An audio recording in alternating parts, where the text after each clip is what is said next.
வணக்கம். கடந்த வீடியோஸ்ல எல்லாம் நம்ம ஒரு இண்டெக்ஸை எதுக்காக ரொம்ப கூர்ந்து கவனிக்கணும், ஒரு இண்டெக்ஸுடைய ரொம்ப முக்கியமான கீ ஜோன்ஸை நம்ம ஏன் ரொம்ப அவதானத்தில் எடுக்கணும் அப்படின்றத பற்றி கொஞ்சம் டிஸ்கஸ் பண்ணியிருந்தோம். இந்த வீடியோவில் அதை இன்னும் கொஞ்சம் டீப்பாக பேசலாம். ஏன்னா அதை பற்றி எனக்கு 2-3 மெசேஜஸ் வந்துருந்துச்சு. இன்னும் கொஞ்சம் அதை டீப்பாக எக்ஸ்பிளைன் பண்ணுங்க, ஏன்னா எனக்கு அந்த விஷயம் புரியலை அப்படின்ற மாதிரி எனக்கு பர்சனலாக 2-3 பேர் மெசேஜஸ் பண்ணியிருந்தீங்க. பட் நானுமே என்ன நினைக்கிறேன்னா, இந்த சிம்பிளான கான்செப்ட் எல்லாரும் கண்டிப்பாக ட்ரேடிங்லையும் சரி இன்வெஸ்ட்மெண்ட்லையும் சரி இன்வால்வ் ஆகி இருக்கோம்னா எல்லாருமே இந்த கான்செப்டை கண்டிப்பா தெரிஞ்சிருக்கணும் அப்படின்னு நான் நினைக்கிறேன். ஏன்னா நம்மளுடைய ஷேர் மார்க்கெட்டை பொறுத்த வரைக்கும் நமக்கு குறிப்பிட்ட ஒரு சில பங்குகள் மட்டும் மேலே போகும், குறிப்பிட்ட ஒரு சில பங்குகள் மட்டும் ஒரு பீரியட்ல கீழே வரும் அப்படின்ற மாதிரி நம்மளால அஸ்யூம் பண்ண முடியாது. அப்படின்னா என்னன்னா, நம்ம இப்போ குறிப்பிட்ட ஒரு சில ஸ்டாக்ஸை ஃபாலோ பண்ணிட்டு இருக்கோம்னா ஓகே, நமக்கு தெரியும் இந்த மாதிரி இது ஒரு கீ ஜோன்ல இருக்கு, கீ லெவல்ல இருக்கு, அடுத்ததா இதனுடைய பிரைஸ் ஒரு சின்ன கரெக்ஷனை நோக்கி போகலாம். அப்படி இல்லாட்டி இது ஒரு ரொம்ப முக்கியமான பிரேக் அவுட் கொடுத்துருக்கு, அடுத்ததா குயிக்கா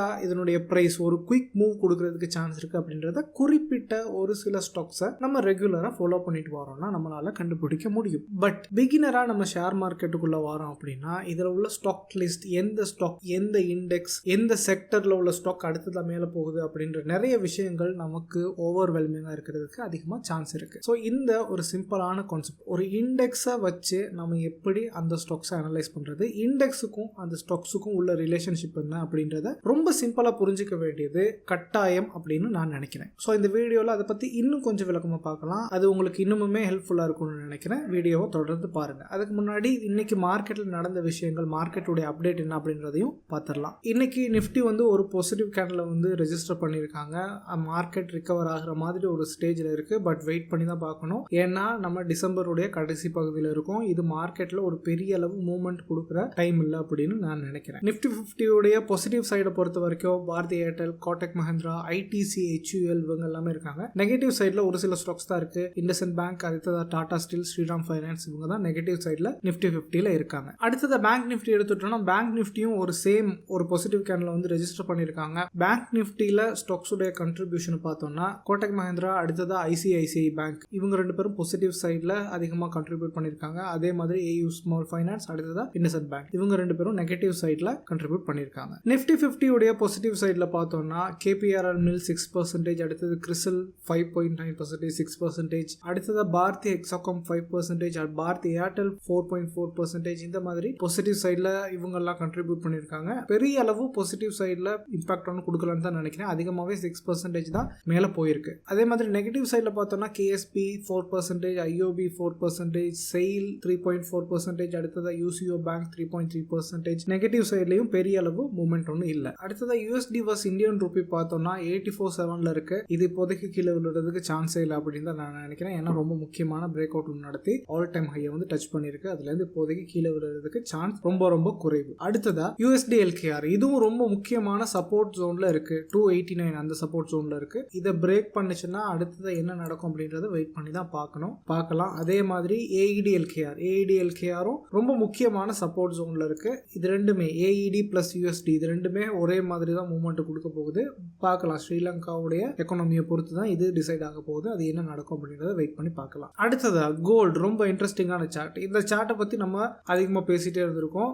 இப்போ மேபி நீங்க பழைய வீடியோஸ் பார்த்துருக்கீங்க அப்படின்னா உங்களுக்கு இந்த சார்ட்டை பார்த்த உடனே ஒரு விஷயம் தெரிய வரணும். கடைசி 2-3 வீடியோஸ் பார்த்துருந்தீங்கனாலே உங்களுக்கு தெரிய வரணும் இந்த சார்ட்ல இப்போ உங்களுக்கு என்ன சொல்ல வருது அப்படின்றது இந்த சார்ட்டை பார்த்த உடனே தெரிய வரணும். என்னன்னா, கோல்டை நம்ம சீப்பா வாங்கக்கூடிய ஒரு இடத்துல கோல்டு இருக்கு. Very simple. கோல்டு இந்த சப்போர்ட் ஜோன்ல இருந்து பவுன்ஸ் ஆனிச்சுன்னா மறுபடியும் குயிக்கா மேல போறதுக்கு சான்ஸ் இருக்கு. ஸோ இது கோல்டை நம்ம அக்யூமுலேட் பண்றதுக்கு பார்த்துட்டு இருக்கோம். அதாவது நம்மளுடைய வேலை கோல்டை சேர்க்கறது மட்டும்தான் அப்படின்ற மாதிரி ஒரு ஸ்டேஜ்ல இருக்கும். அப்படின்னா இது ரொம்ப முக்கியமான இடம். இந்த சப்போர்ட் ஜோனை டச் பண்ணதும் மறுபடியும் அந்த இடத்துல ஒரு நோய் சவுண்ட் இருக்கும், மறுபடியும் பவுன்ஸ் ஆகும். அப்படி இல்லாட்டி அதை பிரேக் பண்ணுச்சுன்னா அதுல இருந்து கோல்டு இன்னுமே கீழே விழுறதுக்கு சான்ஸ் இருக்கு. ஸோ இந்த ஜோன்ஸை நீங்க ரொம்ப கவனமா பார்க்கணும். கோல்டு ட்ரேடிங் இன்வெஸ்ட்மெண்ட்ல ரொம்ப முக்கியமா நம்ம கவனத்தில் எடுக்க வேண்டிய ஒரு ஆசெட். ஸோ இந்த சார்ட்டையும் நீங்க கவனத்தில் எடுப்பீங்கன்னு நினைக்கிறேன். அடுத்தடுத்து வர்ற நாட்கள்ல இந்த சார்ட் எப்படி பிஹேவ் பண்ணுது அப்படின்றத நீங்க ரொம்ப கூர்ந்து கவனிக்கணும். ஸ்பெஷலி நீங்க கோல்டுல இன்வால்வ் ஆகிருக்கீங்க,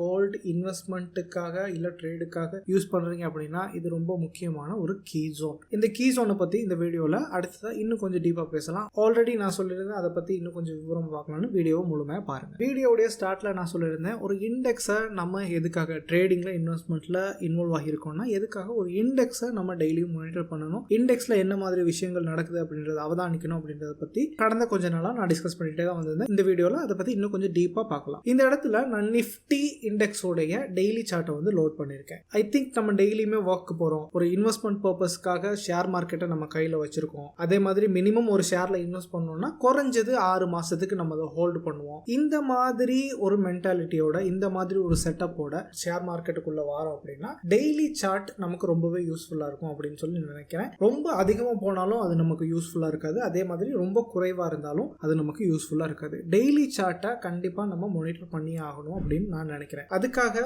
அதிகமான டைம் ஃப்ரேமை நம்ம மானிட்டர் பண்ணக்கூடாது அப்படின்றது அர்த்தம் இல்லை. அதிகமான டைம் ஃப்ரேம், அதாவது weekly time frame, monthly time frame, இதையும் கவனத்தில் எடுக்கணும். பட் டெய்லி டைம் ஃப்ரேமை நம்ம ரெகுலரா வாட்ச் பண்றதுக்கு நம்மளுடைய டிஃபால்ட் டைம் ஃப்ரேமா டெய்லி கேண்டில் ஸ்டிக்கை நம்ம மெயின்டைன் பண்ணணும் அப்படின்னு நினைக்கிறேன். ஸோ இந்த இடத்துல நான் நிஃப்டி ஐடி உடைய டெய்லி சார்ட்டை வந்து லோட் பண்ணியிருக்கேன். நிஃப்டி ஐடி இன்னைக்கு கடைசியா 45,995 வந்து க்ளோஸ் ஆயிருக்கு. இது வந்து ஆல் டைம் ஹை. ஸோ இந்த ஆல் டைம் ஹையை டச் பண்ணுதுன்னு இன்னைக்கு நமக்கு தெரியாது.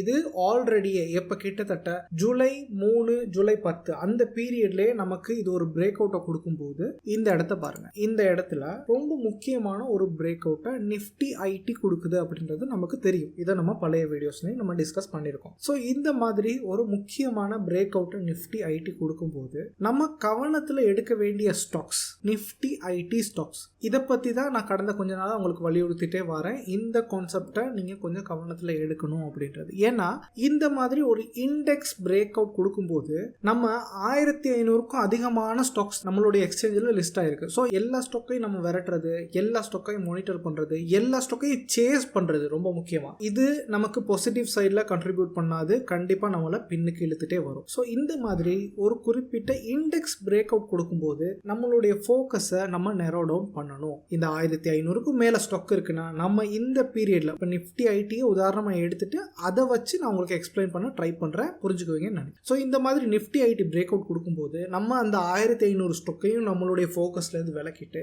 நிஃப்டி ஐடிக்குள்ள உள்ள ஸ்டாக்ஸ்ல அந்த பீரியட்ல நம்ம ஃபோக்கஸை வைக்கணும். அப்படி வச்சோம்னா நம்மளுடைய சக்சஸ் ரேட் ரொம்பவே அதிகமா இருக்கும். இந்த இடத்துல நான் நிஃப்டி ஐடியில லிஸ்ட் ஆயிருக்க கம்பெனியோட லிஸ்ட்டை வந்து எடுத்திருக்கேன். இந்த இடத்துல டாப் கெய்னர்ஸ், நிஃப்டி ஐடியோடைய டாப் கெய்னர்ஸ் லிஸ்ட்டை வந்து எடுத்திருக்கேன். இந்த இடத்துல பாத்தீங்கன்னா உங்களுக்கு நிஃப்டி ஐடி தெரியும். இது வந்து என்எஸ்சி வெப்சைட்ல போனீங்கன்னா உங்களாலையும் செக் பண்ண முடியும். நிஃப்டி வந்து கடைசியா 45,995 க்ளோஸ் ஆயிருக்கு. சேம் நம்மளுடைய ட்ரேடிங் வியூ சார்ட் படி இந்த இடத்துல பாத்தீங்கன்னா சேம், அதுவும் நம்மளுடைய என்எஸ்சி சார்ட்டும் ஒரே மாதிரி இருக்கு. ஸோ இந்த இடத்துல பார்த்தோம்னா எந்தெந்த ஸ்டாக் இருக்கு, நமக்கு HCL டெக் இருக்கு, அடுத்ததா கோஃபோர்ஜ், அடுத்ததா LTIM, அடுத்ததா இன்ஃபி, அடுத்ததா பெர்சிஸ்டன்ட், அடுத்ததா டெக் மஹேந்திரா. இந்த மாதிரி நிஃப்டி ஐடில டாப் கெய்னர்ஸ் லிஸ்ட்ல 10 ஸ்டாக்ஸ் இருக்கு. இந்த ஸ்டாக்ஸ் எல்லாத்தையுமே நான் இந்த இடத்துல லிஸ்ட் பண்ணியிருக்கேன். ஸோ இந்த மாதிரி ஒரு பிரேக் அவுட் கொடுக்குற நேரம் நம்ம இந்த ஸ்டாக்ஸ் எல்லாம் என்ன மாதிரி இருந்திருக்கு அப்படின்றத நம்ம கொஞ்சம் மானிட்டர் பண்ணி பார்க்கலாம். இது எந்த பீரியட், கிட்டத்தட்ட ஜூலை 12, அதாவது ஜூலையுடைய பிற்பகுதி, ஜூலை மாசத்துல உள்ள செகண்ட் ஹாஃப், அந்த பீரியட்ல நிஃப்டி ஐடி வந்து ஒரு பிரேக் அவுட் வந்து கொடுத்திருக்கு. சோ அது என்ன நடந்திருக்கு, ஒரு பிரேக் அவுட்டை கொடுத்துட்டு இந்த இடத்துல பிரேக் அவுட் பண்ணி மறுபடியும் வந்து அந்த ரெசிஸ்டன்ஸை ரீடெஸ்ட் பண்ணிட்டு மறுபடியும் அதுல இருந்து வந்து பவுன்ஸ் ஆயிருக்கு. சோ அந்த ரெசிஸ்டன்ஸ் இந்த தடவை நமக்கு சப்போர்ட்டா ஆக்ட் ஆயிருக்கு. அந்த டைம்ல அந்த இண்டெக்ஸ்க்கு உள்ள ஸ்டாக்ஸ் எல்லாம் எப்படி பிஹேவ் பண்ணிருக்கு அப்படின்றத பார்க்கலாம். முதலாவது இந்த இடத்துல பாருங்க, HCL டெக்னாலஜிஸ் உடைய டெய்லி சார்ட்டை நான் லோட் பண்ணிருக்கேன். இந்த ஸ்டாக் வந்து ஆல்ரெடி 1500 ரூபாய்க்கு மேல ட்ரேட் ஆயிட்டு இருந்த ஸ்டாக். இந்த இடத்துல பார்த்தோம்னா 1500 ரூபாய் அந்த பிரைஸ் ரேஞ்சுக்கு மேல ட்ரேட் ஆயிட்டு இருந்த ஸ்டாக். சோ இந்த ஸ்டாக் அந்த பீரியட்ல என்ன நடந்திருக்குன்னு பாருங்க. இந்த இடத்துல நான் ஒரு ட்ரெண்ட் லைன் ஒன்று டிரா பண்றேன் பாருங்க. சோ இந்த ஸ்டாக் நிஃப்டி ஐடில ஒரு பிரேக் அவுட் கொடுக்கும் போது என்ன நடந்திருக்கு அப்படின்றத நம்ம கவனிக்கணும். இந்த இடத்துல பாருங்க, எனக்கு இந்த இடத்துல ஒரு ட்ரெண்ட் லைன் இருக்கு. இது என்னுடைய ட்ரெண்ட் லைன். HCL ஒரு பாயிண்ட்ல இருந்து 1500 ரூபாய், 1600 ரூபாய் அந்த ஆல் டைம் ஹை வந்து டச் பண்ணுது. அந்த பாயிண்ட்டை பிரேக் பண்ண முடியாம மறுபடியும் அதை டச் பண்ணி அதுல இருந்து கீழே ஒரு சின்ன கரெக்ஷனுக்குள்ள போயிட்டு 200 EMA பிரேக் பண்ணி கீழே விழுது. அந்த இடத்துல இருந்து சப்போர்ட் எடுத்து மறுபடியும் மேல அந்த ட்ரெண்ட் லைனை நோக்கி வருது. அப்போ ஒரு குறிப்பிட்ட பீரியட் 2024 பிப்ரவரி அந்த பீரியட்ல இருந்து ஒரு ட்ரெண்ட் லைனுக்கு கீழேயே HCL வந்து டிராவல் ஆயிட்டு வருது. ஸ்பெஷலா அந்த நிஃப்டி ஐடில, இந்த இடத்துல நிஃப்டி ஐடி சார்ட்டை நான் உங்களுக்கு கம்பேர் பண்ணி காட்டுறேன். அந்த நிஃப்டி ஐடில பிரேக் அவுட் கொடுக்குற டைம்ல அதுக்குள்ள அந்த நிஃப்டி ஐடிக்குள்ள உள்ள HCL ஸ்டாக் என்ன நடந்திருக்கு அப்படின்னு பார்த்தோம்னா இந்த இடத்துல நமக்கு ஒரு ட்ரெண்ட் லைனை பிரேக் அவுட் கொடுத்துருக்கு. ஸோ இது நமக்கு ஒரு கிரீன் சிக்னல். ஸோ இது எதை நமக்கு இண்டிகேட் பண்ணுதுன்னா, நீங்க என்ன கவனிங்க, 1500 ஸ்டாக்ஸ் இருக்கு, ஆனா நான் ஒரு முக்கியமான இடத்துல பிரேக் அவுட் கொடுக்குறேன், முக்கியமான இண்டெக்ஸையே பிரேக் அவுட் பண்றதுக்கு நான் சப்போர்ட் பண்றேன், என்ன கவனத்துல எடுங்க அப்படின்றத இந்த HCL டெக்னாலஜிஸ் நமக்கு ஆல்ரெடி சொல்லியிருக்கு. அடுத்தது அதே மாதிரி இந்த இடத்துல விப்ரோ உடைய சார்ட்டை நான் லோட் பண்ணியிருக்கேன். விப்ரோ சார்ட்டும் அதே மாதிரி நமக்கு ரொம்ப அழகான ஒரு பேட்டர்னை வந்து கிரியேட் பண்ணிட்டே வந்துச்சு. இந்த இடத்துல ஆல் டைம் ஹையை டச் பண்ணி அதுல இருந்து ஒரு சின்ன கரெக்ஷனுக்குள்ள போயிட்டு ரொம்ப நாளா ஒரு ட்ரெண்ட் லைனுக்கு கீழே அது டிராவல் ஆயிட்டு வந்துச்சு. அந்த ட்ரெண்ட் லைன் எப்படி இருக்குன்னா இதுதான் அந்த ட்ரெண்ட் லைன். ஸோ இந்த ஏரியா பாருங்க, இந்த ஜோனை பிரேக் பண்ணதும் நிஃப்டி ஐடில ஒரு பிரேக் அவுட் நடந்த இடம் தான் இது விப்ரோவுடைய இந்த இடம் பிரேக் ஆனதும் இதை வச்சே என்னால நிறைய முடிவுகள் எடுக்க முடியும். ஏன்னா விப்ரோவை நான் ரொம்ப நாளா ஹோல்ட் பண்ணிட்டு இருக்கேன். இது ரொம்ப முக்கியமான பிரேக் அவுட் கொடுத்த டைம்ல இருந்து நான் உங்களோட ஷேர் பண்ணிட்டு தான் வந்துட்டு இருக்கேன். அப்ப இந்த டைம்ல ஒரு பிரேக் அவுட் கொடுக்குற டைம்ல 200 EMAக்கு மேல இருக்கு, என்னுடைய ட்ரெண்ட் லைனை பிரேக் பண்ணுது, அதை தொடர்ந்து ஹோல்டு பண்ணலாமா இல்ல அதுல இருந்து எக்ஸிட் ஆகலாமா அப்படின்ற முடிவுகளை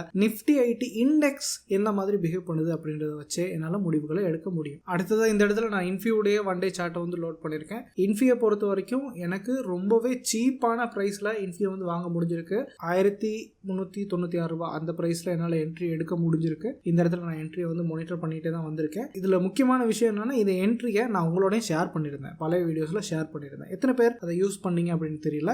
நீங்க அதுல என்ட்ரிஸ் எடுக்கணும் அப்படின்றது முக்கியம் இல்லை, இந்த மாதிரி விஷயங்களை பார்த்து அடுத்தடுத்த ட்ரேட்ஸ்ல இந்த விஷயங்களை இம்ப்ளிமெண்ட் பண்ணீங்கனாலே எனக்கு ரொம்ப சந்தோஷம் தான். ஸோ இந்த மாதிரி ஒரு இண்டெக்ஸ் என்ன மாதிரி பிஹேவ் பண்ணுது அப்படின்றத பொறுத்து அந்த இண்டெக்ஸுக்கு உள்ள ஸ்டாக்ஸை நம்ம அவதானிக்கிறது மூலமா நம்மளால ஒரு குயிக் கெயினை ரொம்ப ஈஸியா கேப்சர் பண்ண முடியும். ஸோ எனக்கு வர நிறைய கேள்விகள் ஒன்று என்னன்னா, இப்போ நீங்க வந்து ஃபண்டமெண்டல்ஸ் பத்தி நிறைய பேசுறீங்கல்ல, டெக்னிக்கலை பத்தி பேசுறீங்க, ஃபண்டமெண்டல் தான் ஓகேவா இருக்கு, டெக்னிக்கல் அனாலிசிஸ் விட ஃபண்டமெண்டல்ஸ் தான் நல்லது, அந்த மாதிரி நிறைய இன்வெஸ்ட்மெண்ட்ல இன்வால்வ் ஆகியிருக்கவங்க நிறைய பேர் சொல்றாங்க. ஸோ என்னை பொறுத்த வரைக்கும் நான் இதை எப்படி பார்க்குறேன்னா, உங்களால் ஃபண்டமெண்டலா ஒரு ஸ்டாக்கை அனலைஸ் பண்ண முடியும் அப்படின்னு இருந்தா நிறைய பேரால அதை இன்னைக்கு பண்ண முடியும். ஏன்னா இப்போ நான் ஒரு கம்பெனியோட ஃபண்டமெண்டல்ஸ் பார்க்குறேன், அது எனக்கு சாதகமா இருக்கு அப்படின்ற பட்சத்தில் இன்னொருத்தர் அதனுடைய ஃபண்டமெண்டல்ஸை செக் பண்றாருன்னா அவருக்கும் அது பாசிட்டிவா தான் தெரிய போகுது. ஏன்னா நம்ம ஃபண்டமெண்டல்ஸை அனலைஸ் பண்றதுக்கு ஒரு சில கிரைட்டீரியா வச்சிருக்கோம். நம்மளுடைய கிரைட்டீரியா மேட்ச் ஆனிச்சுன்னா அதுல நம்ம இன்வெஸ்ட்மெண்ட்டை கன்சிடர் பண்றோம். சேம் அதே மாதிரி தான் டெக்னிக்கல் அனாலிசிஸும். நம்ம ஒரு ட்ரெண்ட் லைன் ஸ்ட்ராட்டஜியை ஃபாலோ பண்றோம், இல்ல EMA ஸ்ட்ராட்டஜியை ஃபாலோ பண்றோம், இந்த மாதிரி நமக்குன்னு ஒரு ஸ்ட்ராட்டஜியை ஃபாலோ பண்றோம். பட் இதுல ஸ்பெஷல் என்னன்னா டெக்னிக்கல் அனாலிசிஸை எல்லாராலையுமே மாஸ்டர் பண்ண முடியாது. ஸோ உங்களுக்கு ஒரு ஸ்டாக்கை ஃபண்டமெண்டலாகவும் அனலைஸ் பண்ண முடிஞ்சு அதிலே உங்களால் டெக்னிக்கல் அனாலிசிஸையும் இம்ப்ளிமெண்ட் பண்ண முடியும்னா, உங்களால் சார்ட்ஸ் ட்ரா பண்ண முடியும்னா உங்களுக்கு ட்ரேடிங் இன்வெஸ்ட்மெண்ட்டை பொறுத்த வரைக்கும் ஒரு சூப்பர் பவர் கிடைச்ச மாதிரி தான். ஸோ டெக்னிக்கல் அனாலிசிஸை நீங்கள் ஃபண்டமெண்டலாக அனலைஸ் பண்ணுறதுல ஆல்ரெடி ஸ்ட்ராங்காக இருக்கீங்க அப்படின்னா டெக்னிக்கல் அனாலிசிஸை அவாய்ட் பண்ணாதீங்க. ஒரு ட்ரை பண்ணி பாருங்கள், கொஞ்சம் அதை பற்றி ஸ்டடி பண்ணி பாருங்கள். உங்களுக்கு இந்த விஷயங்களும் தெரிய வந்தால் உங்களுடைய ட்ரேடிங் இன்வெஸ்ட்மெண்ட்டில் இது இன்னும் கொஞ்சம் ஹெல்ப்ஃபுல்லாக தான் இருக்குமே தவிர உங்களுக்கு எந்த விதத்துலையும் பாதகமாக இருக்காது. ஸோ ஐ திங்க் இந்த வீடியோவில் ஒரு சில முக்கியமான விஷயங்களை பற்றி டிஸ்கஸ் பண்ணியிருக்கோம் அப்படின்னு நினைக்கிறேன். அது உங்களுக்கு யூஸ்ஃபுல்லாகவும் இருக்கும்னு நினைக்கிறேன். அப்படி உங்களுக்கு யூஸ்ஃபுல்லான விஷயங்கள் எதுவும் கிடைச்சிருந்தா வீடியோவை லைக் பண்ணுங்க, தேவையானவங்களுக்கு வீடியோவை ஷேர் பண்ணுங்க. உங்களுடைய நிறைய கமெண்ட்ஸுக்கு என்னால் ரிப்ளை பண்ண முடியறதில்ல, அடுத்தடுத்து அந்த கமெண்ட்ஸுக்கு ரிப்ளை பண்ண பார்க்குறேன். கிரிப்டோ சம்பந்தமான வீடியோஸ்க்கு தனியாக ஒரு சேனல் ஒன்று ஓப்பன் பண்ணியிருக்கேன். அடுத்தடுத்து அந்த சேனலில் கிரிப்டோ சம்பந்தமான வீடியோஸை நான் அப்லோட் பண்ணுவேன். தேவைன்னா அந்த சேனலை செக் பண்ணி பாருங்க. இன்னொரு வீடியோவில் பார்க்கலாம்.